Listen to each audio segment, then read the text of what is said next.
Hello दोस्तों, मैं प्रवीण कुमार आप सब लोगों का जुगल सर ऑनलाइन क्लासेस में बहुत बहुत स्वागत करता हूं। तो आज का हमारा जो करंट अफेयर की क्लास है, इसमें हम उन न्यूज को लेकर आए हैं जिनसे आपकी परीक्षा में प्रश्न पूछे जा सकते हैं। और बहुत ही इंपॉर्टेंट जो न्यूज है, देखो न्यूज तो बहुत सारी आती है, लेकिन कुछ हमारे काम की होती है और कुछ नहीं। तो हमारे काम की जो न्यूज है, जहां से परीक्षा में प्रश्न बन सकते हैं, जो महत्वपूर्ण है, उनको लेकर आज मैं आप लोगों के सामने आया हूं। तो दोस्तों, हमें सबसे पहले एक बहुत ही इंटरेस्टिंग बात बता देता हूं। इस न्यूज का सबसे इंटरेस्टिंग पॉइंट यह है कि एक छोटा सा क्वेश्चन है कि विश्व समोसा दिवस कब मनाया जाता है। अब समोसे का नाम सुनते ही आप लोगों के मुंह में पानी आ गया होगा कि यार समोसा दिवस कैसे, ये भी कोई दिवस होता होगा क्या। तो भाई समोसा दिवस जो है इसी सितंबर में मनाया जाता है हर साल, और 2023 में भी ये इसी सितंबर में मनाया जा रहा है समोसा दिवस। और समोसा एक बहुत ही स्वादिष्ट व्यंजन है, ये पूरे विश्व ने माना है, इंडिया में ही नहीं। और ये ध्यान रहे, समोसे का ओरिजिन यानी समोसा इंडिया की डिश नहीं है, इंडिया का नहीं है। समोसा मध्य एशिया से इंडिया में आया था व्यापारियों के साथ। तो विश्व समोसा दिवस 3 सितंबर, 2 सितंबर, 4 सितंबर, 5 सितंबर किसको मनाया जाता है? तो इसका सही उत्तर है विश्व समोसा दिवस 5 सितंबर को मनाया जाता है। यह तो हो गया आपका पहला क्वेश्चन, जो थोड़ा सा आपके लिए ऐसा क्वेश्चन था।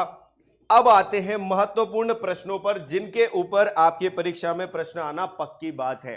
अभी आपने सुना है G20 समिट, यानी कि G20 यानी कि 20 देशों का जो ग्रुप है, 20 देशों का जो ग्रुप है, उसकी समिट यानी कि बैठक दिल्ली में होने जा रही। अब मैंने खुद ही बता दिया आपको कि इसका उत्तर क्या होगा, दिल्ली में होने जा रही है। और वो बैठक बहुत ही इंपॉर्टेंट होती है वर्ल्ड स्तर पर, विश्व स्तर पर।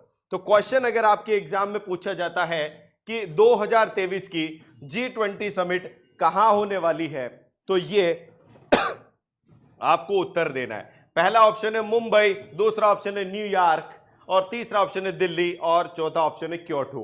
तो आप लोगों को बता दूं, मुंबई इंडिया का ही है, और न्यूयॉर्क जो है वो यूएस में है, और दिल्ली के बारे में बात करें तो it is again in India, और क्योटो के बारे में बात करें तो ये जापान का एक शहर है।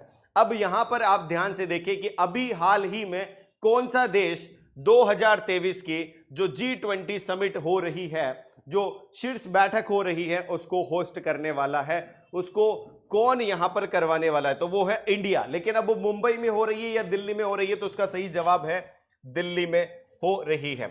मैं आपको इसके विषय में कुछ और जानकारी दे देता हूं। ध्यान से देखिए, G20 समिट भारत में हो रही है। इसकी थीम जो है, थीम यानी कि इसका मुख्य मुद्दा क्या है जिस पर यह बैठक हो रही है, वो मुख्य मुद्दा है वसुधैव कुटुंबकम, जो भारत की एक सेंटर थीम रही है हमेशा से किसी भी प्रोग्राम को लेकर। वसुधैव कुटुंबकम यानी संपूर्ण विश्व एक परिवार है, वन वर्ल्ड वन फैमिली, ये थीम है इस बार की। तो कई बार परीक्षा में प्रश्न ऐसे भी पूछा जा सकता है कि 2023 में जो बैठक हुई है G20 ग्रुप्स की, G20 देशों की, उस बैठक का, उस समिट का क्या मुद्दा था, उसका क्या मोटो था। तो उसका मोटो है वसुधैव कुटुंबकम, वन वर्ल्ड वन फैमिली, यानी पूरा विश्व एक परिवार है, इस पर हुआ। अब आपको इसका कुछ इतिहास में बता देता हूं G20 के बारे में।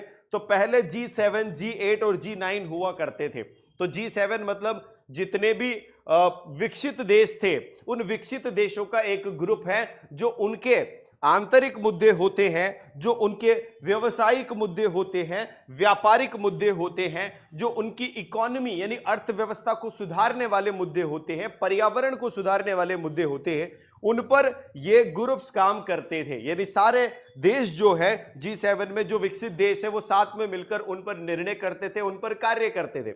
लेकिन देखा गया कि G7 के बाद कुछ ऐसे देश हैं जो विकासशील है, जो विकसित होने की कगार पर हैं, जो प्रयास कर रहे हैं विकसित होने का। तो उन देशों को जिनकी इकोनॉमी मध्यम है, यानी जिनकी अर्थव्यवस्था मध्यम वर्ग की अर्थव्यवस्था है, उन देशों का भी एक ग्रुप होना चाहिए जो संयुक्त रूप से उनके विकास के लिए आपस में मिलजुल कर सारे देश काम करें। तो ऐसा ग्रुप बनाया गया G20। G20 के नाम से ही आपको समझ में आ रहा होगा कि ग्रुप है 20 कंट्रीज का। तो इसके अंदर क्या है, 19 तो देश है, मैं आपको बता देता हूं 19 देश है, और एक इसके अंदर क्या है, 19 देश, और एक इसके अंदर है यूरोपियन यूनियन यानी कि EU। यूरोपियन यूनियन का मतलब यूरोपीय संघ है, जिसके अंदर यूरोप कॉन्टिनेंट यानी यूरोप महाद्वीप के कई सारे देश आते हैं, जैसे इंग्लैंड हो गया, जैसे आपको मैं बता दूं फ्रांस हो गया, जर्मनी हो गया, और भी कई सारे देश जो हैं वो यूरोप कॉन्टिनेंट महाद्वीप के हैं, जो इस यूरोपियन यूनियन का पार्ट है। यानी कि एक तो पूरा का पूरा यूरोपियन यूनियन और 19 देशों का ये समूह है G20, जो यहां पर समिट करती है। अब इस बार जो आपने सुना है कि इस बार का जो G20 समिट दिल्ली में होने वाला है, वो होने वाला है भारत मंडपम। दिल्ली में प्रगति मैदान में नरेंद्र मोदी जी ने और भारत की सरकार ने प्रगति मैदान के अंदर एक भारत मंडपम नाम का एक जगह को विकसित किया है, एक मंडप बनाया है, जिसके अंदर ये G20 समिट होने वाली है। तो ये इंडिया की इवेंट के हिसाब से बहुत ही महत्वपूर्ण है और इस पर प्रश्न आएगा, पक्की बात है। ठीक है, तो ये मोस्ट इंपॉर्टेंट न्यूज है, इस पर प्रश्न आएगा। भारत मंडपम नई दिल्ली के प्रगति मैदान में स्थित ये जो समिट होने वाली है, ठीक है। और इसका जो डेट है वो कब से कब तक है, ये 9 और 10 सितंबर को होगी। 9 और 10 सितंबर को ये समिट होने वाली है इंडिया के अंदर, नई दिल्ली के अंदर प्रगति मैदान में भारत मंडपम के अंदर, ठीक है ना। ध्यान रहेगा, इसका मोटो क्या है, वसुधैव कुटुंबकम, यानी कि one world one family is the motto. ठीक है दोस्तों, अब आते हैं अपन अगली न्यूज पर। अगली न्यूज पर चलने से पहले चलो इसका थोड़ा सा हिस्ट्री देख ले कि G20 की स्थापना कब हुई। तो G20 की स्थापना की अगर मैं बात करूं, किसकी बात करूं, स्थापना की अगर मैं बात करूं तो 1999 में इसकी स्थापना हुई। और इसकी पहली बैठक की बात करूं अगर मैं, पहली बैठक जैसे आज इंडिया के अंदर जो होने वाली है इस सितंबर में, वो कौन सी बैठक है, 18वीं बैठक है। कौन सी बैठक है, 18वीं। यहां पर आप देख सकते हैं 2023 G20 शिखर सम्मेलन की 20 समूह की आगामी 18वीं बैठक है। ये कौन सी बैठक है, 18वीं।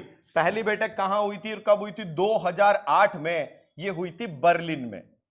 बर्लिन कहां का शहर है, बर्लिन जर्मनी का एक शहर है, बर्लिन जर्मनी का एक शहर है, जहां पर पहली बैठक हुई थी 2008 के अंदर। उसके बाद 2008 के बाद यहां पर अभी जो हमारे यहां होने वाली है वो कौन सी होने वाली है, 18वीं। यानी इसके पहले टोटल मिलाकर 17 बैठकें हो चुकी है।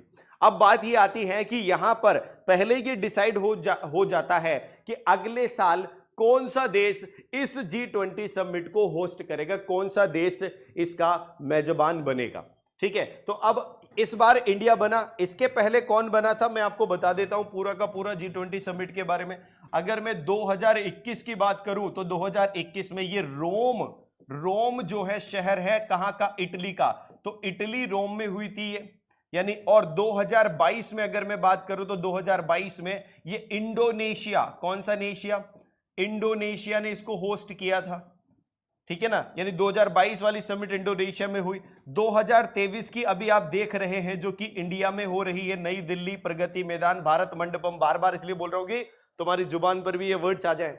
उसके बाद 2023 के अंदर 2024 में जो इसे होस्ट करने वाला है वो है ब्राजील करके गाना आता है ना, ब्राजील, वैसे ये ब्राजील है जो इसको होस्ट करने वाला है G20 समिट को 2024 में। तो प्रश्न यहां से क्या क्या बन सकते हैं, संभावित प्रश्न में बता देता हूं आपको कि G20 की समिट जो अभी हाल ही में इंडिया ने यानी भारत ने मेजबानी की है, जिस समिट की, जिस शीर्ष बैठक की, वो कौन सी समिट थी, कौन सी बैठक थी, तो 18वीं बैठक थी। कहां पर हुई, भारत मंडपम प्रगति मैदान नई दिल्ली में। ध्यान रहिएगा, इसके अध्यक्ष कौन है अभी, अब जो देश इसको होस्ट कर रहा है, जो देश इस बैठक का मेजबान है, उसी देश का प्रधानमंत्री, जैसे जिन देशों में राष्ट्रपति होते हैं, राष्ट्रपति मुख्य होते हैं, उन देशों में राष्ट्रपति, लेकिन इंडिया के अंदर प्रधानमंत्री यानी नरेंद्र मोदी अभी G20 बैठक के चेयरमैन है, प्रमुख है, प्रेसिडेंट है। ठीक है ना, तो प्रेसिडेंट कौन है G20 ग्रुप का,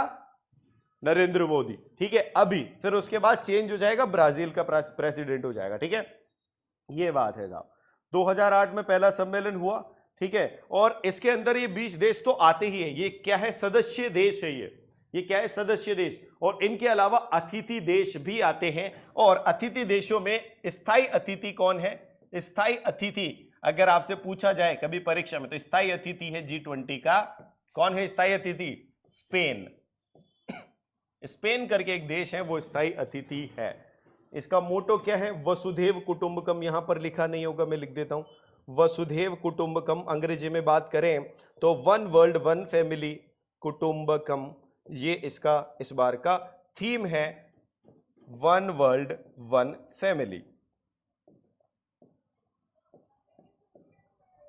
ठीक है दोस्तों, तो ये थी आज की मुख्य और गजब की खबर, जिस पर आपकी परीक्षा में प्रश्न पूछा ही जा सकता है, जिसका पोस्टमार्टम अपन ने कर दिया।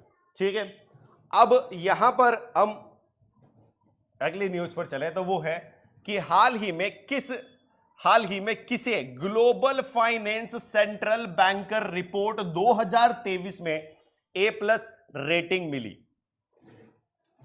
हाल ही में किसे global finance central banker report 2023 में A+ की रेटिंग मिली?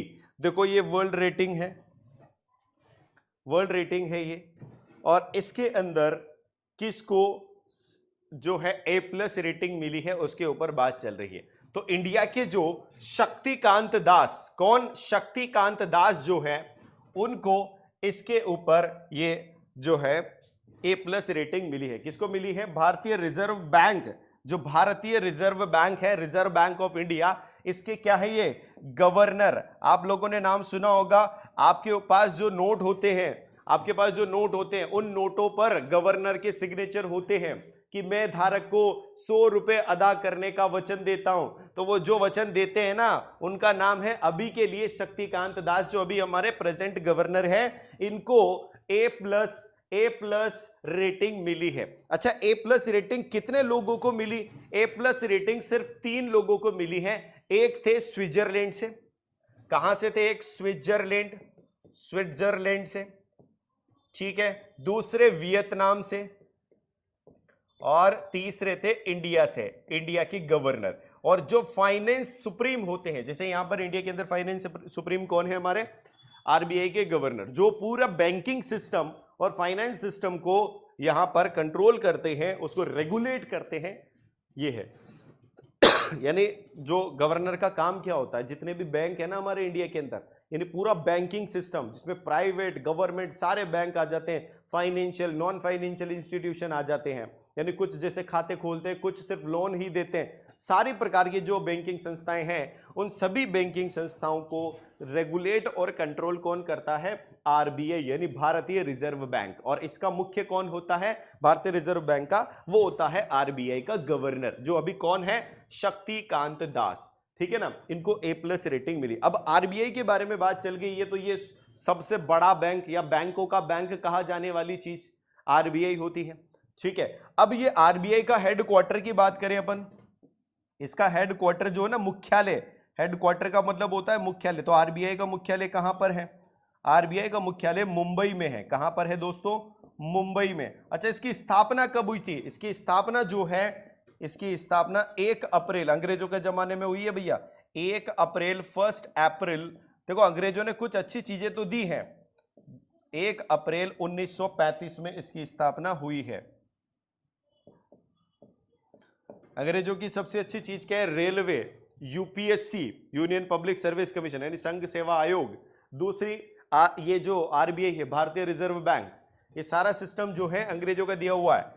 तो ये कुछ अच्छी चीजें भी देकर गए, कुछ लेकर तो चले ही गए वो। और आप जानते हैं ये जो भारतीय रिजर्व बैंक है, ये किसके अंडर काम करता है? फाइनेंस मिनिस्ट्री, यानी फाइनेंस मिनिस्ट्री जो है हमारी, फाइनेंस मिनिस्ट्री, यानी कि जो हमारा वित्त मंत्रालय है, वित्त मंत्रालय जिसको हम बोलते हैं हिंदी में वित्त मंत्रालय, वित्त मंत्रालय जो है उसके अंतर्गत ये कार्य करता है।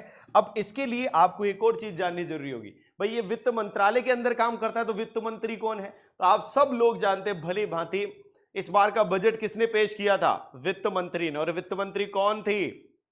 निर्मला सीतारमन। तो आप जानते हैं निर्मला सीतारमन हमारी वित्त मंत्री है, निर्मला सीतारमन।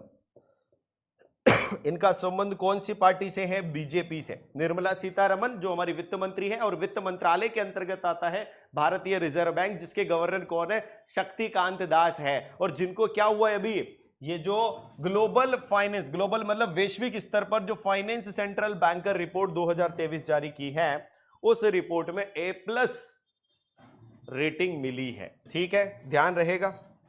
चलो अगले प्रश्न पर आते हैं। अगला प्रश्न बहुत बहुत बहुत इंपॉर्टेंट है। इस प्रश्न को आप लोग बहुत ही अच्छे से पढ़ें, क्योंकि इसरो इस बार बहुत ही ज्यादा हाईलाइटेड है। आप लोगों को पता होगा चंद्रयान 3 की कहानी। चंद्रयान 3 की लैंडिंग का जब लाइव चल रहा था, तो आज तक दुनिया का ऐसा कोई लाइव नहीं है जिसने इसका रिकॉर्ड, मतलब इसने जो रिकॉर्ड बनाया उस तक पहुंच पाया। आज तक कोई नहीं, सबके रिकॉर्ड तोड़ दिए इसने, सबके रिकॉर्ड तोड़ दिए। इतनी लाइव वॉचिंग थी इसमें, यानी वर्ल्ड की सबसे ज्यादा लाइव वॉचिंग अगर किसी वीडियो पर आई है तो वो आई है चंद्रयान 3 के जो लैंडिंग वीडियो था उस पर आई है, इसरो की चैनल पर। ठीक है ना, तो ये एक रिकॉर्ड तो ये बना। और दूसरा रिकॉर्ड ये कि चंद्रमा के ऊपर, ध्यान से सुनना मेरी बात, चंद्रमा के ऊपर जिस स्थान को सब लोग अवॉइड करते रहे, यानी जिस स्थान पर जाने से सब लोग डरते रहे, उस स्थान पर भारत ने अपने चंद्रयान 3 की लैंडिंग करवाई है। ठीक है, तो चंद्रयान 3 एक अलग मुद्दा हो गया। अभी चल रहा है आदित्य L1 मिशन। तो मैं क्या करूंगा, आप सब लोग इस वीडियो के कमेंट में चंद्रयान 3 के विषय में, इस वीडियो के कमेंट में चंद्रयान 3 के विषय में कुछ लाइनें लिखें। कुछ लाइनों में क्या लिखना है कि वह कहां से, जैसे इस प्रश्न में आपसे पूछा गया है कि ये कौन से स्पेस सेंटर से कहां से लॉन्च हुआ, वो कहां से लॉन्च हुआ। ठीक है, और उसके पार्ट्स के बारे में, जैसे उसके अंदर लैंडर है, उसके अंदर रोवर है, उसके पार्ट्स के बारे में बताना है आपको। लैंडर, रोवर के नाम बताने, इनके नाम बताने। ठीक है ना, ये आपको किस में करना है, कमेंट बॉक्स में करना है। अब हम आते हैं हमारे प्रश्न पर कि हाल ही में इसरो ने अपने पहले सूर्य मिशन, ये पहला सूर्य मिशन है जिसका नाम है आदित्य L1।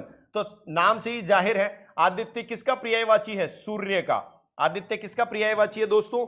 सूर्य का पर्यायवाची है। तो आदित्य जो मिशन है वो सूर्य की निगरानी के लिए ही है। अब L1 का क्या मतलब है? L1 का मतलब है, यहां पर जो L आता है ना, इसका मतलब होता है लैंग्राज पॉइंट। लैंग्राज, मैं ऐसे लिखता हूं हिंदी में, लैंग्राज बिंदु। लैंग्राज बिंदु क्या होते हैं? देखो मैं आपको बता देता हूं। बिंदु 1, लैंग्राज बिंदु का मतलब होता है, लैंग्राज बिंदु का मतलब मैं बता देता हूं, एक ऐसा बिंदु, जैसे मान लो हम पृथ्वी और सूर्य के बीच में कई दूरी है, इसके बीच में कई सारे ग्रह भी आते हैं।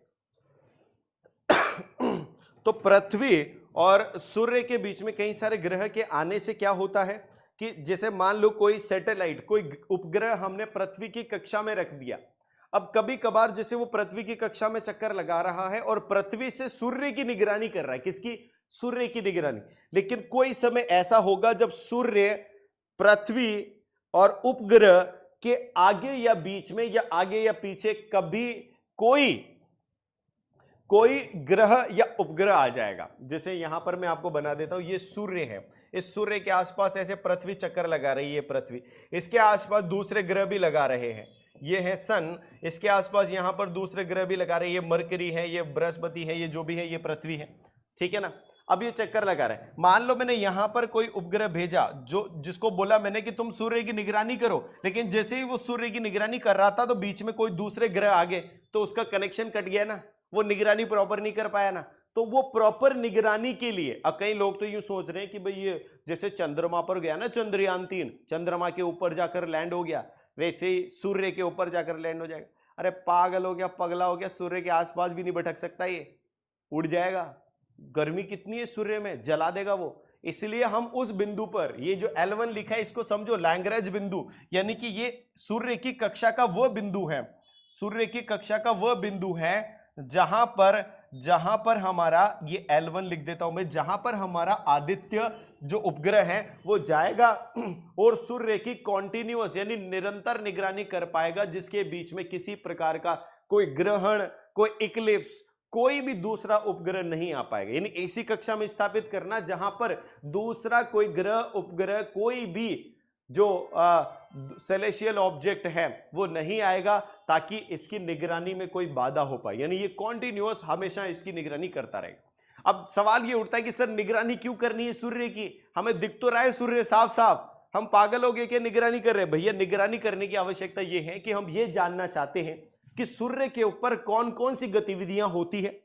यानी सूर्य का तापमान कब ज्यादा होता है, कब कम होता है, और उस सूर्य की गतिविधि से पृथ्वी के जीवन पर, पृथ्वी के मौसम पर, पृथ्वी के वायुमंडल पर क्या प्रभाव पड़ते हैं, ये हम जानना चाहते हैं इस आदित्य L1 के तहत। ठीक है ना? तो समझ में आई बात, आदित्य L1 क्या है? तो ये आदित्य L1 हो गया। अब हम बात करते हैं आदित्य L1 के ऊपर सारे क्वेश्चन जो आप लोगों को पता चल गए, जो भी क्वेश्चन बनेगा आप आंसर कर दोगे। अब मुख्य क्वेश्चन बनता है इसरो के ऊपर कि इसरो क्या है। इसरो का नाम है इंडियन स्पेस रिसर्च ऑर्गेनाइजेशन, यानी कि भारतीय अंतरिक्ष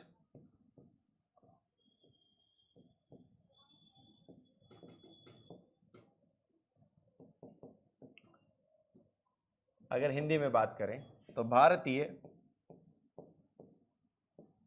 अंतरिक्ष अनुसंधान केंद्र, अंतरिक्ष अनुसंधान केंद्र, यानी कि भारत का अंतरिक्ष विषय के ऊपर जो भी रिसर्च होती है, जो भी अनुसंधान होता है, उसका केंद्र है इसरो। अब इसरो की स्थापना कैसे हुई, किसने करी, वो बहुत ही बड़ी बात है। इसरो जो है, पहले इसरो नहीं हुआ करता था। इसरो 1962 की बात बताता हूं मैं, 1962 में इसरो की स्थापना करी किसने? विक्रम साराभाई ने। लेकिन इसका नाम इसरो नहीं था। क्या नहीं था इसका नाम? इसरो नहीं था। इसका नाम क्या था? इसका नाम था इनकोस्पार। क्या नाम था? इनकोस्पार। इनकोस्पार का मतलब होता है इंडियन, यानी भारतीय कमिटी, यानी समिति, इंडियन नेशनल, यहां पर नेशनल लिखना भूल गया मैं, ये इनका मतलब होता है Indian national committee, Indian national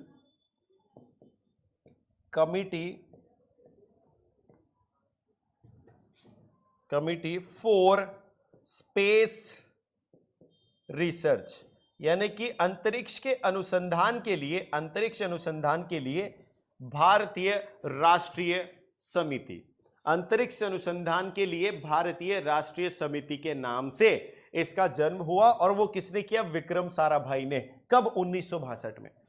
अब 1969 में क्या हुआ कि इसका नाम बदल दिया गया। इसका नाम 1969, 15 अगस्त की बात है दोस्तों, 15 अगस्त आजादी का वो दिन, 1969 में इसका नाम इनकोस्पार से करके क्या कर दिया? इसरो कर दिया गया। क्या कर दिया गया? इसरो। और एक महत्वपूर्ण और घटना, 1972 यानी 1972 में इसको किसके अंतर्गत लाया गया? Department of space, department of space यानी अंतरिक्ष विभाग के अंदर लाया गया। डिपार्टमेंट ऑफ स्पेस यानी अंतरिक्ष विभाग के अंदर इसको, इसरो को लाया गया। अंतरिक्ष विभाग क्या करता है? अंतरिक्ष विभाग इस इसरो के जितने भी खर्चे होते हैं, टेक्नोलॉजी होती है, तकनीकी खर्चे और जितने भी खर्चे होते हैं अंतरिक्ष के, उन खर्चों में सहयोग कौन करता है? अंतरिक्ष विभाग करता है। किसको? इसरो को। इसरो नाम कब पड़ा? 15 अगस्त 1969 में। ठीक है ना? और इसकी स्थापना कब हुई? 1962 में विक्रम साराभाई ने करी, इनकोस्पार के नाम से, यानी कि अंतरिक्ष अनुसंधान के लिए भारतीय राष्ट्रीय समिति के नाम से इसकी स्थापना हुई थी। होगी ना सारी बात क्लियर? अच्छा, इसका हेडक्वार्टर कहां है? इसका मुख्यालय कहां पर है?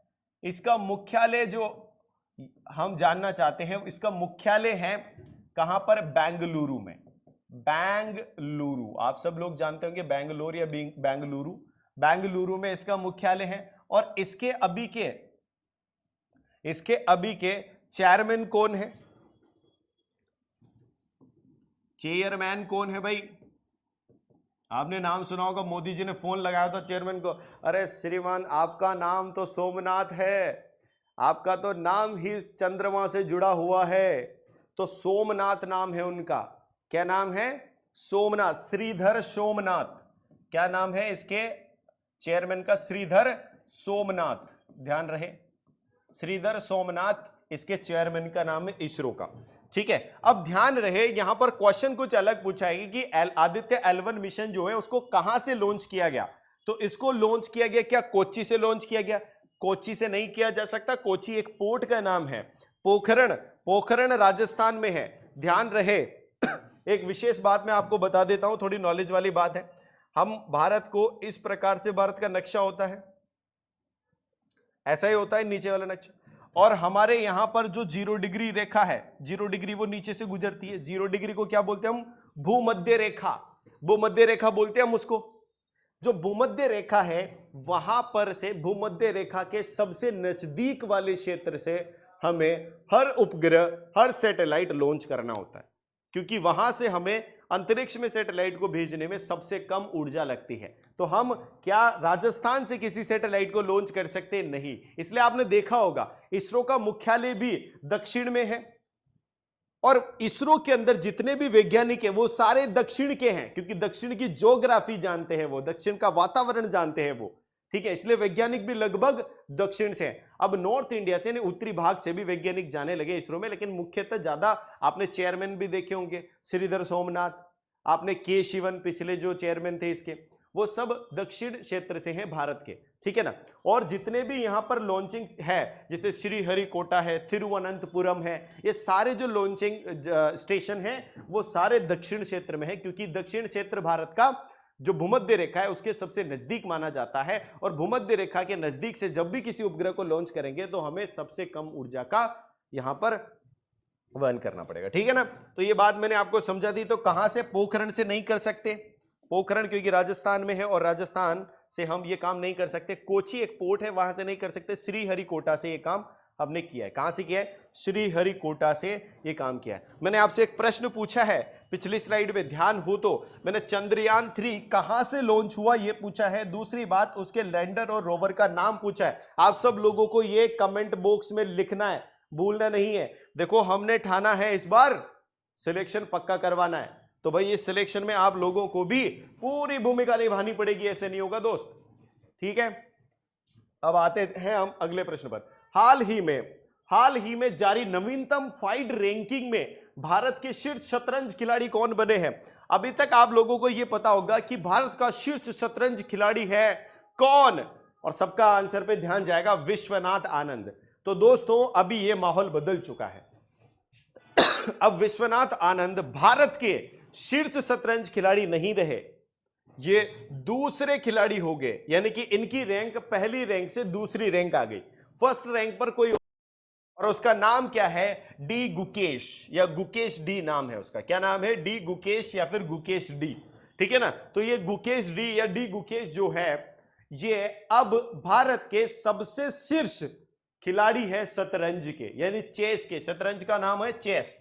अब ये जो यहां पर है फाइड, आप लोगों को समझ नहीं आ रहा होगा कि फाइड क्या है। देखो फाइड जो है ये फ्रेंच भाषा में लिखा हुआ है, इसका नाम है फाइड का इंटरनेशनल, अंग्रेजी में बात करें तो अपन इंटरनेशनल यानी अंतरराष्ट्रीय चेस फेडरेशन, चेस फेडरेशन। इसको हिंदी में लिखें तो अंतरराष्ट्रीय चेस यानी शतरंज, अंतरराष्ट्रीय शतरंज फेडरेशन का मतलब होता है संगठन, संगठन या संघ। ठीक है ना, ये है। और ये जो है अंतरराष्ट्रीय चेस फेडरेशन, आपको मैंने नाम बताया इसे, ये कौन सा नाम है? फ्रेंच भाषा में नाम है ये, इसलिए इसका नाम फाइड है और नाम ऐसा है। देखो फाइड से कहीं मैच हो रहा है ये? नहीं, क्योंकि भाषा थोड़ी डिफरेंट है, इसलिए इसका नाम इंग्लिश में तो ये है इंटरनेशनल चेस फेडरेशन और फ्रेंच में है फाइड। ठीक है। अब ध्यान रहे, जब ये फ्रेंच का वर्ड है और ये जो फाइड की रैंकिंग है ये किसने जारी करी? इंटरनेशनल चेस फेडरेशन ने। तो इसका मुख्यालय कहां पर होगा? फ्रांस के अंदर ही होगा, तभी नाम और सब कुछ इससे मिलते जा रहे जुलते हैं। तो फ्रांस के पेरिस में, पेरिस नाम की जगह है, वहां पर इसका मुख्यालय है फ्रांस में, किसका? इंटरनेशनल चेस फेडरेशन का। ठीक है, और पेरिस में ही इसकी एस्टेब्लिशमेंट हुई है। सॉरी, मुख्यालय इसका लोसाने में है, लोसाने में है, मैंने पेरिस में इसकी स्थापना हुई है, लोसाने, लोसाने में है इसका, और पेरिस में इसकी स्थापना हुई है। मैं ऐसे लिख देता हूं, स्थापना पेरिस में हुई है, स्थापना पेरिस में, ध्यान रहे, पेरिस में इसकी स्थापना हुई है। ठीक है, अब यहां पर ध्यान रहे, मैं आपको ये बात बताता हूं कि ये जो रैंकिंग है ये विश्व स्तर की रैंकिंग है। किसी की रैंकिंग है? विश्व स्तर की रैंकिंग है। भारत का सबसे शीर्ष ये है, लेकिन विश्व का सबसे शीर्ष कौन सा है? विश्व की पहली रैंक पर जो है उसका नाम है कार्लसन मैग्नस, कार्लसन मैग्नस। ये नॉर्वे का एक खिलाड़ी है, नॉर्वे का, कहां का खिलाड़ी है? नॉर्वे का, कार्लसन मैग्नस, ये पहली रैंक पर है विश्व में। ठीक है, अच्छा, हमारा जो डी गुकेश है, जो इंडिया का पहला बना हुआ है, उसकी वर्ल्ड में रैंकिंग क्या है? उनकी 8th रैंक है। डी गुकेश जो है, इनकी 8th रैंक है विश्व स्तर पर। ठीक है, और जो हमारे सेकंड है विश्वनाथ आनंद, उनकी है 9th रैंक, विश्वनाथ आनंद। अच्छा, इंडिया के बहुत सारे लोग हैं, विश्वनाथ आनंद की 9th रैंक है। तो आपसे अगर परीक्षा में पूछ लिया जाए कि विश्व स्तर पर भारत के सबसे शीर्ष शतरंज खिलाड़ी जिसका नाम डी गुकेश है, उनकी विश्व स्तर की फाइड रैंकिंग के अनुसार कौन सी रैंक है, तो आप बताएंगे उसकी 8वीं रैंक है, विश्वनाथ आनंद की 9वीं रैंक है, और भारत में देखा जाए तो पहली और दूसरी रैंक है। ठीक है, पहली रैंक पर कौन है? कार्लसन मैग्नस, जो कि नॉर्वे का खिलाड़ी है। ठीक है, ध्यान रहेगा ये बात। अब हम अगले पॉइंट पर चले, अगले क्वेश्चन पर चले। तो अगला क्वेश्चन है, किसने लेट्स मूव फॉरवर्ड नामक पुस्तक जारी करी? देखो, लेट्स मूव फॉरवर्ड बहुत ही इंपॉर्टेंट बुक है, इसकी अभी अभी हाल ही में जारी किया है।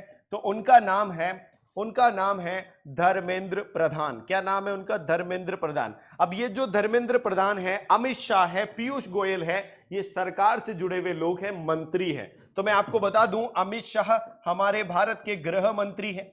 कौन से मंत्री हैं? होम मिनिस्टर, गृह मंत्री। धर्मेंद्र प्रधान के बारे में बात करें और पीयूष गोयल के बारे में बात करें, तो धर्मेंद्र प्रधान जो है वो उन्होंने ही लेट्स मूव फॉरवर्ड यानी आगे बढ़ा जाए इस बुक का विमोचन किया है। और ये जो है हमारे Dharmendra Pradhan ministry of education यानी कि शिक्षा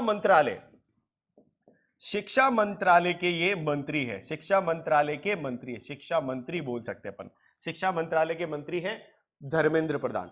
पीयूष गोयल के बारे में बात करेंगे तो ये मिनिस्ट्री ऑफ टेक्सटाइल यानी वस्त्र मंत्रालय जो है, वस्त्र मंत्रालय, मिनिस्ट्री ऑफ टेक्सटाइल, ये वस्त्र मंत्री है वस्त्र मंत्रालय में। तो ये लॉन्च किसने करी है? ये पुस्तक, आप ध्यान रहे, शिक्षा मंत्रालय के मंत्री धर्मेंद्र प्रधान ने लेट्स मूव फॉरवर्ड बुक का विमोचन किया है अभी अभी, ध्यान रहे आपको। अगला प्रश्न है, एफटीआईआई यानी film and television institute of India, जैसे आईआईटी होता है ना, इंडियन इंस्टीट्यूट ऑफ टेक्नोलॉजी, वैसे ही ये भारत का शीर्ष इंस्टीट्यूट है फिल्म एंड टेलीविजन का। तो film and television institute of India के अध्यक्ष के रूप में नामांकित किसे किया गया है? क्या अमिताभ बच्चन को किया गया है? भाई फिल्म से जुड़े हुए। क्या आर माधवन को किया हुआ है? ये भी फिल्म से जुड़े हुए। क्या अक्षय कुमार को किया हुआ है या अनुपम खेर को? तो अभी हाल ही में जो करंट आपका है वो ये है कि आर माधवन जो कि एक अच्छे एक्टर है, आर माधवन को अभी एफटीआईआई यानी film and television institute of India का अध्यक्ष नियुक्त किया गया है। किसको? आर माधवन को। अच्छा, ये इंस्टीट्यूट कहां पर है? इसका नाम लिख देता हूं मैं, film and television institute of India, institute of India. ये कहां पर है? ये पुणे के अंदर है, पुणे महाराष्ट्र। तो कई सारे लोग मुंबई से कंफ्यूज हो जाते हैं कि भाई फिल्म वाला है तो मुंबई के अंदर होगा, नहीं है, ये पुणे में है, महाराष्ट्र में है। ठीक है, इसके डायरेक्टर कौन है? देखो, ये तो है अध्यक्ष, ये तो अध्यक्ष है, इनको बोलते हैं हम अंग्रेजी में अध्यक्ष को चेयरमैन। ये है चेयरमैन। कौन? चेयरमैन कौन है भैया? आर माधवन। ठीक है ना, इसको क्या बोलते हैं? अध्यक्ष, ध्यान रहे। और डायरेक्टर क्या होता है? निर्देशक, निदेशक, निदेशक। तो डायरेक्टर यहां पर है भूपेंद्र, भूपेंद्र कांतिदास, भूपेंद्र कांतिदास नहीं है, कैंथोला, भूपेंद्र कैंथोला, सॉरी, भूपेंद्र कैंथोला जी इसके डायरेक्टर है। और इसका जो पहले पुराना चेयरमैन है, पुराना चेयरमैन वो शेखर है, पुराना चेयरमैन,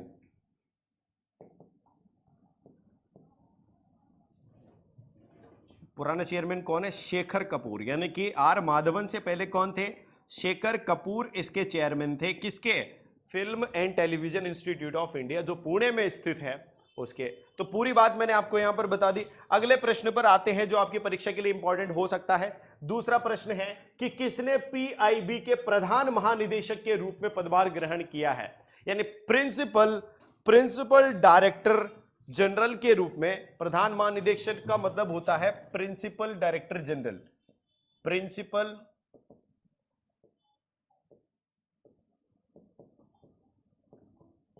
डायरेक्टर जनरल।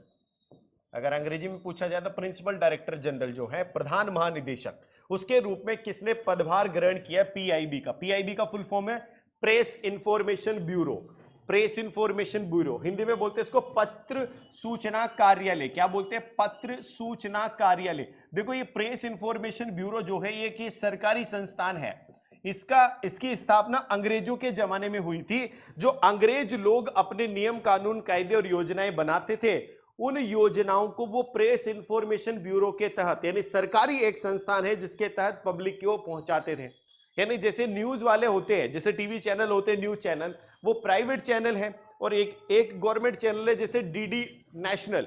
तो डीडी नेशनल से सारी सरकार की सूचनाएं हमारे तक पहुंचती थी। वैसे ही एक इंफॉर्मेशन ब्यूरो है जिसका नाम है प्रेस इंफॉर्मेशन ब्यूरो, पत्र सूचना कार्यालय। ये सरकार का ही एक उपक्रम है जो हमारे देश की जनता तक सूचनाओं को पहुंचाता है। इसके प्रधान महानिदेशक किसको बनाया गया है? मनीष देसाई को। किसको बनाया गया दोस्तों? मनीष देसाई को इसके प्रधान महानिदेशक बनाया गया है। अच्छा, ये मनीष देसाई जो है इससे पहले सीबीसी के प्रिंसिपल डायरेक्टर जनरल थे। सीबीसी के, सीबीसी क्या है? Communication bureau sorry, central bureau of communication के, सेंट्रल यानी केंद्रीय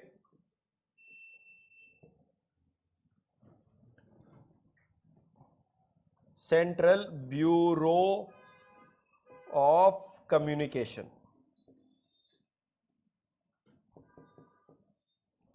इसके पहले ये प्रिंसिपल डायरेक्टर थे सीबीसी के। कौन? मनीष देसाई। अब ये किसके हो गए? पीआईबी के, यानी प्रेस इंफॉर्मेशन ब्यूरो के हो गए हैं। ठीक है, प्रेस इंफॉर्मेशन ब्यूरो का हेडक्वार्टर कहां पर है भाई? नई दिल्ली में है। स्थापना कहां हुई थी? अच्छा चलो वापस से इस पर आ जाते हैं। स्थापना कब हुई थी इसकी? 1919 में हुई थी पीआईबी की। पीआईबी की स्थापना के बारे में अगर हम बात करें तो 1919 में हुई थी। 1919 में एक और घटना हुई थी, याद हो तो आपको कमेंट में डालें जो 1919 में घटना हुई थी उसको।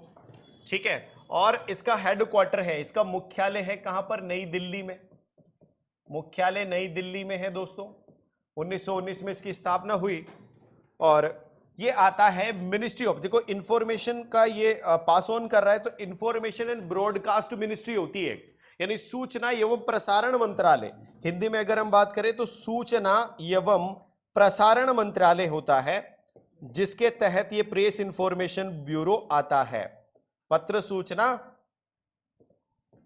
कार्यालय आता है, तो सूचना एवं प्रसारण मंत्रालय। और इसके मंत्री कौन है? अभी केंद्रीय मंत्री जो है इसके, वो अनुराग सिंह ठाकुर है। अनुराग सिंह ठाकुर, अनुराग सिंह ठाकुर इसके मंत्री है। ठीक है, तो ये पूरी जानकारी हुई। अब आते हैं हम अगले प्रश्न पर कि हाल ही में किसने रैमन मैग्सेस पुरस्कार 2023 जीता है? देखो रैमन मैग्सेस पुरस्कार जो है ये एशिया का नोबेल पुरस्कार कहा जाता है, और ये हाल ही में किस भारतीय ने इसको जीता है? उसका नाम क्या है? क्या उसका नाम मोक्ष रॉय है, शंकरी चंद्रन है, रवि कन्नन है, या फिर इनमें से कोई नहीं? तो इसका सही उत्तर है रवि कन्नन। रवि कन्नन डॉक्टर हैं, ऑन्कोलॉजिस्ट हैं। ऑन्कोलॉजिस्ट मतलब ये कैंसर विभाग होता है उसके एक डॉक्टर है, यानी कैंसर विभाग के डॉक्टर ने, कैंसर के डॉक्टर है रवि कन्नन, जिन्होंने रैमन मैग्सेस पुरस्कार 2023 जीता है। ठीक है, अब क्या ये पहली बार ऐसा हुआ है कि रैमन मैग्सेस जो पुरस्कार है वो जीता गया है किसी भारतीय के द्वारा? बिल्कुल नहीं। इससे जस्ट पहले 2022 में रवीश कुमार जो एक पत्रकार हैं उन्होंने भी ये पुरस्कार जीता था। इसके पहले कई सारे लोगों ने, जैसे अरविंद केजरीवाल है, उन्होंने भी ये पुरस्कार जीता हुआ है। तो कई सारे भारतीयों ने ये पुरस्कार जीता हुआ है। इसकी शुरुआत हुई, ये रैमन मैग्सेस पुरस्कार जो है, ये इसको यहां लिख देता हूं मैं, एशिया का नोबेल इसको बोलते हैं हम, नोबेल पुरस्कार। ठीक है, इसकी स्थापना हुई 1957 की क्रांति याद आ रही होगी, तो 1957 में इसकी स्थापना हुई और 1958 में ही प्रथम भारतीय, और वो महिला, प्रथम भारतीय पुरुष ही है विनोबा भावे। विनोबा भावे जो है उन्होंने ये जो पुरस्कार है ये जीता सबसे पहले 1958 में, यानी प्रथम भारतीय कौन थे? विनोबा भावे 1958 में। ठीक है, उसके बाद अभी जीता गया है ये 2023 में किसके द्वारा? रवि कन्नन, डॉक्टर रवि कन्नन, यहां पर लिख देता हूं मैं, डॉक्टर रवि कन्नन। इनका संबंध है कैंसर से, ये ऑन्कोलॉजिस्ट है। ऑन्कोलॉजिस्ट यानी ऑन्कोलॉजी एक डिपार्टमेंट होता है, कैंसर के डॉक्टर है, कैंसर डॉक्टर है ये, कैंसर विशेषज्ञ। ऑन्कोलॉजी एक डिपार्टमेंट होता है जो कैंसर से संबंधित है, तो उसी में ये डॉक्टर है रवि कन्नन। ठीक है, तो इसके विषय में संपूर्ण जानकारी अभी हो चुकी है। अब हम आते हैं कि एक सबसे बड़ी खबर है, रेलवे बोर्ड में पहली महिला अध्यक्ष कौन बनी? महिला अध्यक्ष। देखो, आज तक भारत के अंदर यह स्थिति है कि कई सारे मुख्य डिपार्टमेंट के अध्यक्ष जो है महिलाओं को नहीं बनाया जाता है। उसका कारण यह है कि लोगों की सोच अभी भी थोड़ी वैसी है कि भाई महिलाएं पदभार संभालने में, बहुत बड़ी जिम्मेदारी को लेने में थोड़ी असक्षम होती है, लेकिन ऐसा नहीं है। अब ये शुरुआत हो गई है, कई सारे डिपार्टमेंट्स, कई सारी जो टॉप पोजीशन होती है, स्थिति होती है डिपार्टमेंट में, वो अब महिलाओं को दी जाने लगी है। और इसी तर्ज पर रेलवे बोर्ड जो है, रेलवे कमीशन, रेलवे बोर्ड जो है, उसकी पहली महिला अध्यक्ष बनी है यहां पर जया वर्मा सिन्हा। कौन बनी है? जया वर्मा सिन्हा। तो जया वर्मा सिन्हा इसकी पहली महिला अध्यक्ष है रेलवे बोर्ड की। ठीक है, तो रेलवे बोर्ड के बारे में अगर हम बात करें तो रेलवे बोर्ड किसके अंतर्गत आता है? रेल मंत्रालय के अंदर। रेल मंत्रालय जो है उसके अंतर्गत आता है। रेल मंत्रालय के रेल मंत्री का नाम क्या है भाई? ये आपको याद होना चाहिए। रेल मंत्री कौन है? अश्विनी कुमार। अश्विनी कुमार, इसके अश्विनी कुमार वैष्णव, अश्विनी वैष्णव भी बोलते हैं इनका नाम, वो रेल मंत्री हैं अभी। ठीक है, और रेल जो मंत्रालय है और ये जो रेलवे बोर्ड है, रेलवे बोर्ड की बात करता हूं, मंत्रालय नहीं, रेलवे बोर्ड की स्थापना हुई 1905 में। रेलवे बोर्ड स्थापना 1905 में। मैंने बोला ना, रेलवे, यूपीएससी और रिजर्व बैंक ऑफ इंडिया और सुप्रीम कोर्ट, ये 4-5 ऐसी चीजें हैं जो अंग्रेज हमको देकर गए, जो हमारे लिए बहुत ही अच्छी साबित हुई है। नुकसान तो बहुत किया, लेकिन कुछ अच्छी चीजें भी वो देकर गए। ठीक है, और इसका हेडक्वार्टर जो होता है, मुख्यालय जो होता है रेलवे बोर्ड का, वो नई दिल्ली में ही होता है। तो ये कुछ महत्वपूर्ण घटनाएं थी, महत्वपूर्ण सूचनाएं थी करंट अफेयर के हिसाब से, जो आप सब लोगों के परीक्षा के लिए बहुत ही महत्वपूर्ण साबित हुई है। और कई बार इनमें से क्वेश्चन जो यहां पर हम पढ़ते हैं करंट अफेयर्स, इनमें से क्वेश्चंस आगामी परीक्षाओं में आते हैं, तो इनमें से भी कई सारे क्वेश्चंस आने की संभावना है। तो आप इनको ध्यान से पढ़े, दिमाग में रखें और डेली का डेली करंट अफेयर को पढ़ते रहे, जिससे आपकी जानकारी बढ़ती रहेगी और कोई भी चीजें आपको नई भी नहीं लगेगी। ठीक है, तो मिलते हैं अपन अगले करंट अफेयर के वीडियो में, तब तक के लिए बाय बाय।